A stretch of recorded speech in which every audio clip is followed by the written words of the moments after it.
Hi, Bill Faris here. Want to talk to you for just a moment about being a first responder and not a first reactor. Let me illustrate. Let's suppose you get the terrible news that your house is on fire. So you call 911 and up drives a big red fire truck. Here comes a number of personnel off the fire truck dressed in firefighter gear, and you feel relieved. Oh man, I got some help for my terrible disaster. But that soon melts away as you watch these different firefighter personnel argue with each other about who should go in the house and see if there's anybody that needs help. And what do we do with a hose? And who's going to do this? And who's the boss? And why are you the boss and not me? And so forth and so on. And then you start to go, oh no, I got the first reactors, not the first responders. Who is that? That's me. That's you. That's all of us. Sometimes we are reactive rather than responsive. And one of the key differences in a reactive versus a responsive person or a responsive situation is that a reactive person is just emotionally banking off every trigger, every detail of what's going on.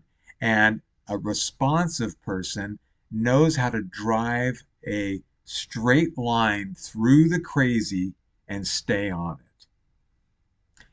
Now, how do we get the qualities of a first responder?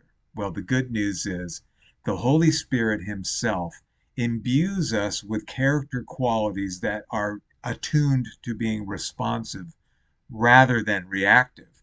We see this in Galatians chapter 5, the list of the so-called fruit of the Spirit. And among those qualities in that list is the last to be listed, self-control. A spirit-given self-control keeps us responsive and solution-oriented rather than reactive and dysregulated emotionally.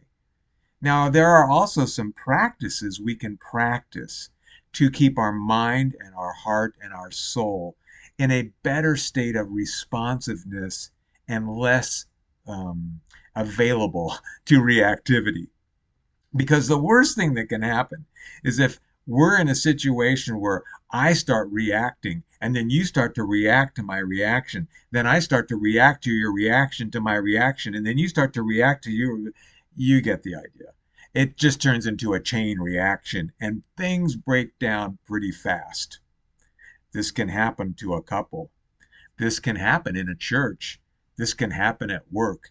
This can happen wherever there is drama and people in the same room or in the same moment.